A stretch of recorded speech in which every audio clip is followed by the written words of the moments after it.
Cadmus, the legendary figure from Greek mythology. This is so ancient. Thank you for tuning in and welcome. The story of Cadmus begins in Phoenicia. He was the son of King Agenor and Queen Telephassa. The Phoenician king is a prominent figure in Greek mythology. However, he is only really best known for being the father of important characters like Europa, Cadmus, Phoenix, and Celix. So Phoenicia was a vibrant ancient civilization, and it thrived along the eastern Mediterranean coast, encompassing parts of modern-day Lebanon, Syria, and Israel. Dating back to around 1500 BCE, the Phoenicians were renowned sailors, traders, and seafarers. They established city-states such as Tyre, Sidon, and Byblos, known for their wealth and maritime prowess. The Phoenicians invented the alphabet, a pivotal development in human communication. Their alphabet later influenced Greek and Latin scripts. Phoenician merchants traded far and wide, establishing colonies in places like Carthage and North Africa. The conquest of Alexander the Great in the 4th century BCE brought Phoenicia under Greek rule. This history is extremely important and relevant to this entire mythology. King Agenor, all his children spread out throughout the entire Mediterranean area, setting up civilizations and kingdoms and cities, as you will see, starting with the kidnapping of Europa. King Agenor sends Cadmus out on a quest to find his sister Europa, who had been abducted by Zeus in the form of a bull and taken to the island of Crete. Unable to find Europa, Cadmus consults the Oracle of Delphi for guidance. The oracle told Cadmus to abandon his search for Europa. Instead, follow a cow that had never been yoked and to build a city at the spot where the cow would lie down from exhaustion.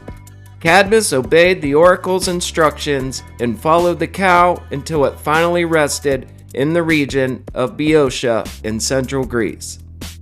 There, Cadmus decided to establish a city in which he named Thebes, in honor of a nearby spring of Ismene, a daughter of the river god Asopus.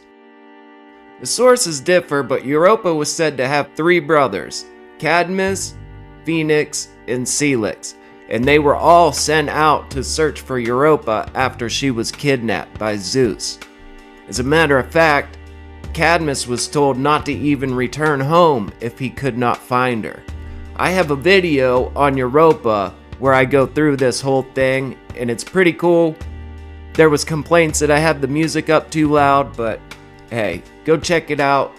Leave me a comment, let me know what you think.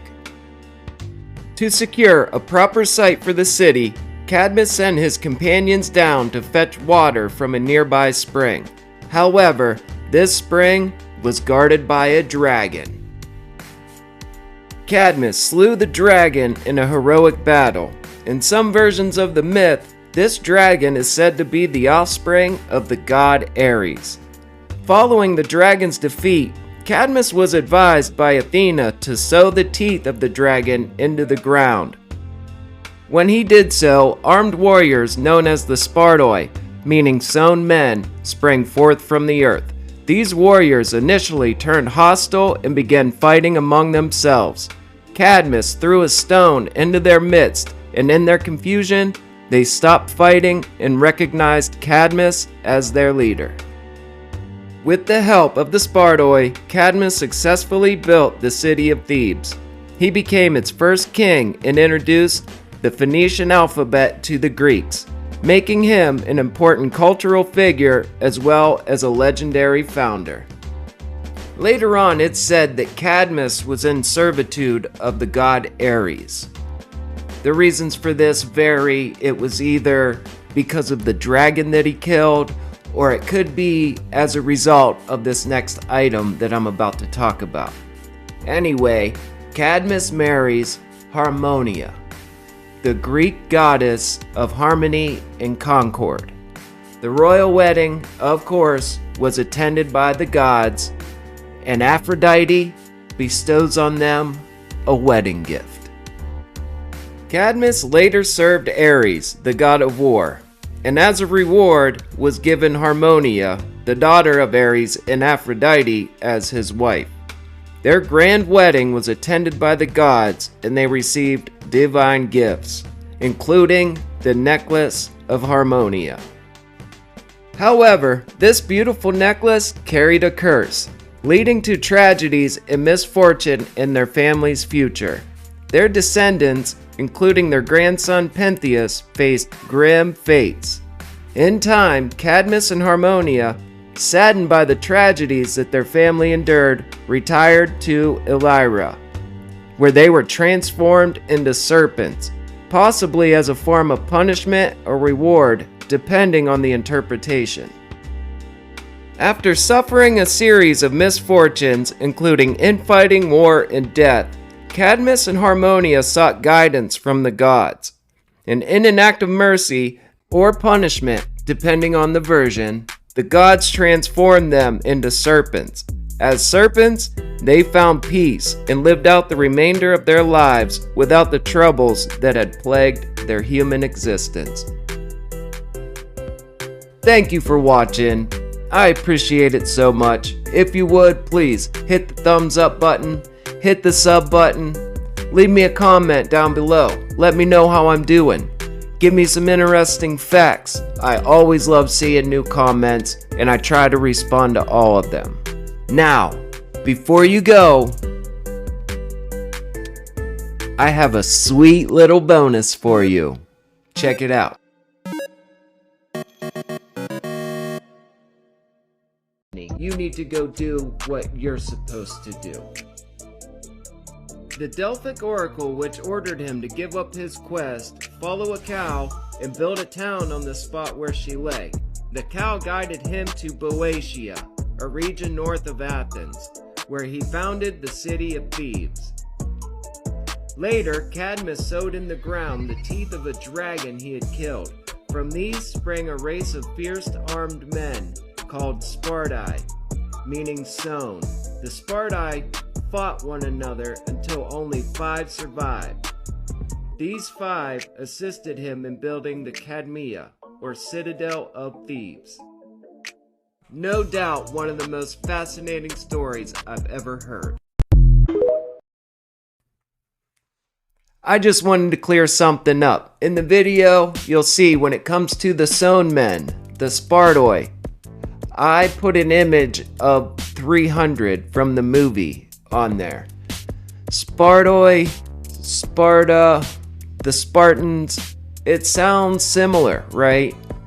Here, they actually have no connection. The Spartoi from the Cadmus myth actually has no connection to the legendary Spartans, although they both have an association with the idea of something being sown or sprung up, just in different contexts. Of course, that's just my research on the etymology of the words. I'm not an expert, I'm not a scholar, I'm just some guy on the internet. You see the connection though, right? Spartoi, Spartan, Sparta. Anyway, have you ever heard of the Earthborn, the legendary giants from Greek mythology?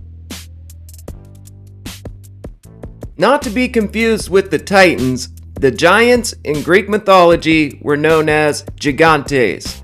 They were a race of powerful and monstrous beings. They were said to be the offspring of Gaia, the earth, and Uranos, the sky. The name Earthborn is derived from the fact that they were born from Gaia, representing their close connection to Earth. The most famous story involving the giants is their battle with the Olympian gods, known as Gigantomachy. This epic battle occurred as a result of the Titans' defeat, which established the reign of the Olympian gods led by Zeus. The giants, born of Gaia's blood, were determined to challenge the rule of the Olympians. This was a fierce and epic conflict, but the gods ultimately prevailed with the help of Heracles and other heroes. The giants were defeated and their rebellion was quashed. That concludes this episode on Cadmus. Shout out to all the subscribers, everybody leaving comments. I appreciate it so much. And hey, thank you for your time.